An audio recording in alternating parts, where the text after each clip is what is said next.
Kado terindah di hari kemerdekaan RI bagi kota Tasikmalaya ternyata bukan hanya sekedar melandainya kasus COVID-19. Di bulan Agustus, Pemkot berharap sudah memiliki wali kota definitif alias dilantiknya Muhammad Yusuf. PLT Wali Kota Tasikmalaya Muhammad Yusuf memastikan bahwa pelantikannya menjadi wali kota definitif bisa segera terlaksana. Pasalnya, Kemendagri sudah menjanjikan bahwa surat dari pusat akan dikirimkan ke provinsi pada hari Senin. Jika telah dilantik, Yusuf berkomitmen untuk merampungkan target-target RPJMD di sisa masa jabatannya pada tahun 2017 sampai 2022.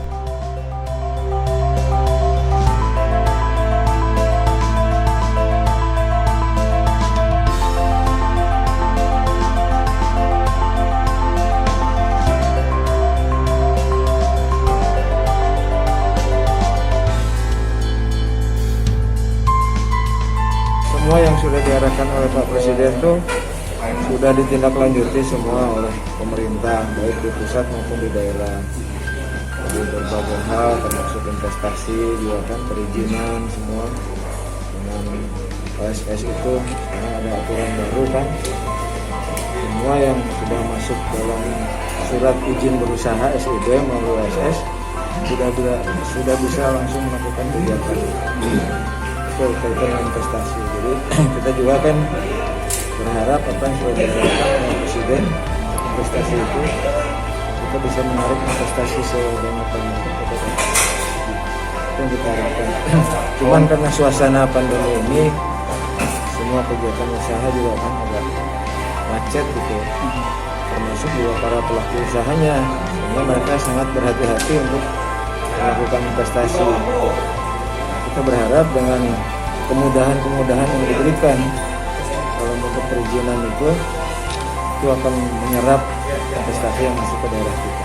Ya ini yang pertama gini, kita kan sedang mereview RUTR, ya, karena dulu RDTR kita ini terlalu banyak jalur-jalur hijau yang tidak memungkinkan orang berinvestasi. Jadi ada orang yang sudah membeli tanah tapi ternyata tidak bisa dibangun. Karena di RDTR-nya dia masih jalur hijau. Sekarang sedang kita review, mudah-mudahan tahun depan hasil RUTR RDTR-nya sudah bisa dijalankan. Jadi kita buka semua jalur-jalur yang memang diperuntukkan untuk investasi. Hari ini juga kan kita ada rancada tentang pengembangan listrik di kita.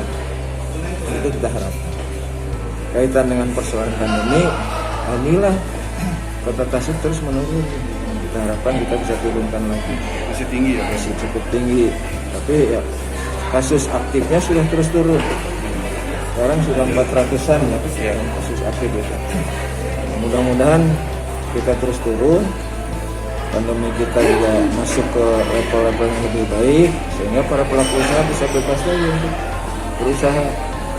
Kita walaupun level 3 kan masih banyak pembatasan mall segala macam dengan aturan yang begitu ketat, ini juga akan terganggu pada dunia usaha itu. Kita harapkan kita semakin baik. Yang penting sosialisasi tentang protokol kesehatan kepada masyarakat terus berjalan.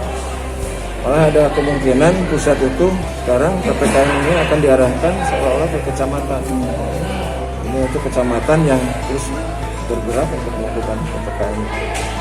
Saya juga untuk pelaku wisata sendiri sih seperti apa sih? Sampai hari ini kan wisata masih ditutup, belum dibolehkan, walaupun kita level 3. Untuk tatap muka sudah digunakan tapi dengan kapasitas. Saya hanya ingatkan pada mereka untuk betul-betul sekolah-sekolah ini menerapkan protokol kesehatan dengan ketat. Terus kalaupun dilaksanakan tatap muka jangan ada istirahat lah. Karena kalau ada istirahat pasti berkerumun. Jadi harapkan katanya hanya 4 jam pelajaran langsung bubar. Kemudian para orang tua yang mengantar diharapkan tidak ikut mengantar sekolah, terutama untuk anak-anak yang baru masuk SLB juga kan sudah mulai tuh. Hanya saya titip itu aja. Saya minta kepala sekolah menerapkan protokol kesehatannya dengan ketat. Ya dengan tema yang ada ya, Indonesia tumbuh, Indonesia maju, ya kita berharap terus pertumbuhan kita semakin baik, semakin bagus, dengan pandemi kita terus hindari, dan saya melihat bahwa varian virus Delta yang sekarang di Jawa Barat tuh sudah cukup mulai agak menghindar gitu ya, salah labur lah kalau. Mudah-mudahan itu juga dengan rasa disiplin masyarakat kita yang kuat untuk menerapkan.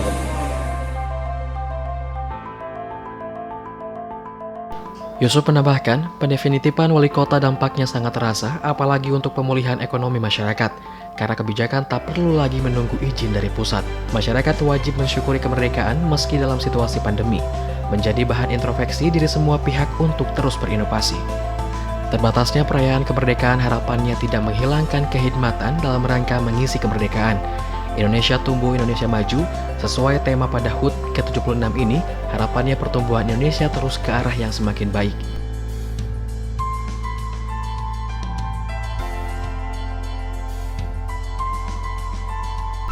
Indonesia lambat laun mulai bisa menyesuaikan diri dengan pandemi varian Delta, terutama di Jawa Barat. Di kota Tasikmalaya pun, kasus sudah sangat melandai. Hal tersebut perlu dijaga bersama. Semua arahan Presiden dalam kegiatan tersebut sudah ditindaklanjuti baik oleh pemerintah daerah, provinsi, bahkan pusat. Pekerjaan besar semua daerah kini selain melawan COVID-19 adalah upaya untuk menstabilkan pemulihan ekonomi. Butuh dukungan semua pihak agar Indonesia bisa segera terbebas dari pandemi, sehingga pada tahun yang akan datang di HUT ke-77 RI, Indonesia dan seluruh daerahnya bisa menang dan merdeka dari pandemi COVID-19.